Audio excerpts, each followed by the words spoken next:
O caso do empresário mineiro Samuel Ebert de Mello, assassinado no Rio Grande do Sul, ganhou grande repercussão nos últimos dias. E neste vídeo você vai entender um pouco mais sobre o que aconteceu, quem é a vítima e quem são os suspeitos desse crime. Eu tô aqui com os repórteres Clarice Souza e Guilherme Gurgel, do Jornal Super, eles que fizeram uma apuração aprofundada sobre esse caso e estão aqui para me ajudar a traçar para você uma linha do tempo desse caso. O que aconteceu, quando tudo aconteceu e como andam as investigações. Olá Clarice, olá Guilherme, sejam bem-vindos. Olá Dani. Olá Dani. Bom, e para começar a pergunta, quem foi Samuel Ebert de Mello? Dani, o Samuel ele era um empresário mineiro de 41 anos, pai de 3 filhos, de Belo Horizonte, mas que tinha negócios em Contagem. Ele era proprietário de uma concessionária de veículos, estava nesse ramo há mais de 20 anos e foi justamente a paixão por carros que levou ele a conhecer o Diego Gabriel da Silva, um empresário gaúcho de 30 anos, que era parceiro comercial do Samuel. Para a gente entender um pouco mais sobre esse suspeito, quem foi, quem é, na verdade, o Diego? O Diego, ele era um empresário gaúcho, já respondia a 5 processos por estelionato, também ligados a veículos, porque ele era um empresário que ele trabalhava com essa questão de comprar veículos em outros lugares e revender no Rio Grande do Sul. Foi assim que ele começou a relação dele com Samuel. Há pelo menos 6 meses, ele já tinha uma relação de confiança, já faziam negócios, o Samuel já mandou outros carros para ele revender, deu certo, teve sucesso, revendeu esses carros, repassou o dinheiro, e aí o Samuel repassou 44 carros para ele revender. O valor estimado é cerca de 5 milhões, só que aí o Diego não repassou o dinheiro. O Samuel, na confiança, foi lá para o Rio Grande do Sul para tentar resolver, encontrar com esse parceiro dele, e foi quando ele caiu numa emboscada.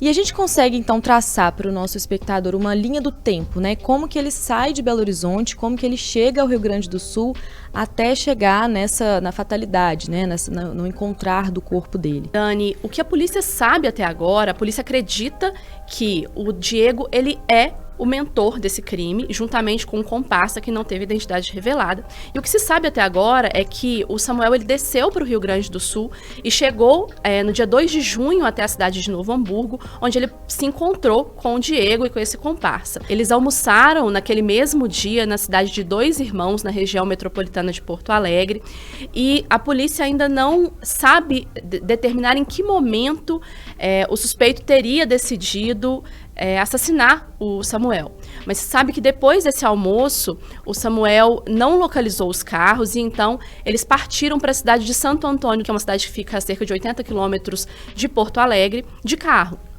Nesse trajeto, eles pararam num posto de gasolina, foram até uma loja de conveniência, imagens que aparentemente não havia nada de errado, segundo a própria Polícia Civil. Nada demonstra, que havia algum atrito, alguma confusão. O Samuel foi visto pela última vez em um registro feito por imagens de câmeras de um pedágio. Isso por volta das 16 horas daquele dia 2 de junho, e depois disso não há mais imagens dele. Além disso, outra informação importante que a polícia tem é com relação à compra de alguns materiais que teriam sido usados no crime. Um registro que foi feito por volta de 3h30 da tarde, ou seja, antes do último registro do Samuel em vida, mostram que o Diego, o suspeito desse crime, ele comprou 3 metros de lona, comprou pás, enxadas e luvas.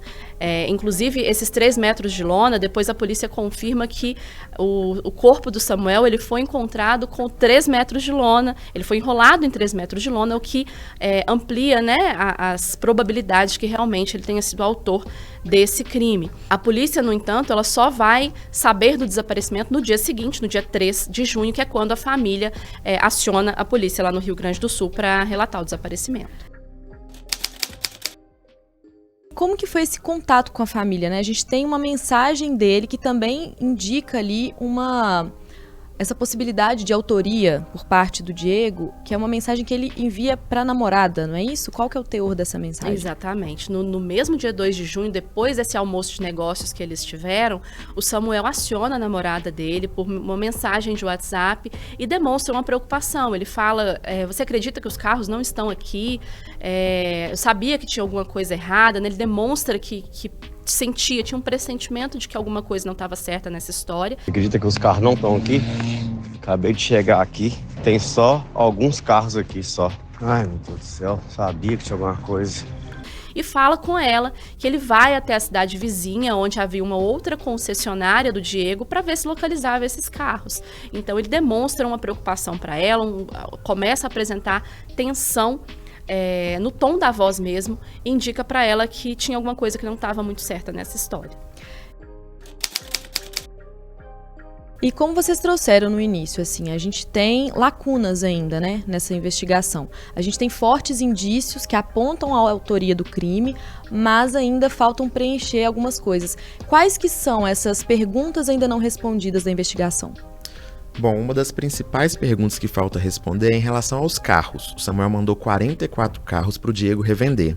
Onde estão esses carros? O Diego vendeu, pegou o dinheiro. Qual era o valor exato da venda desses carros? A estimativa é que seja cerca de 5 milhões, mas não se sabe o valor exato, até porque a família agora teria o direito de correr atrás, processar os culpados para poder reaver esse dinheiro também. Quem atirou? Foram 9 tiros pelas costas, pelo menos 9 tiros, mas quem atirou? Foi o Diego? Foi o comparsa dele? Essa é outra pergunta que falta a investigação responder.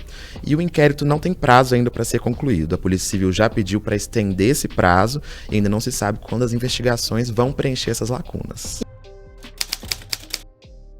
E em caso de condenação, quais são os crimes a que os suspeitos estão ali sujeitos, né, a serem condenados, a responderem aí na justiça? Dani, se indiciados, eles podem responder pelo crime de homicídio triplamente qualificado. Uma das qualificadoras, segundo a Polícia Civil, é o fato de que ele não teria direito à defesa, uma vez que os tiros foram pelas costas. O fato de que, se for confirmado que a motivação foi essa dívida de 5 milhões que o Diego não queria pagar, isso indica que foi por motivo torpe. A terceira qualificadora seria ainda o fato de que há indícios de que ele foi atraído para uma emboscada, porque todas essas imagens não demonstram em nenhum momento que havia alguma briga, alguma discussão ali. Isso indica que ele pode ter sido, sim, vítima de uma emboscada.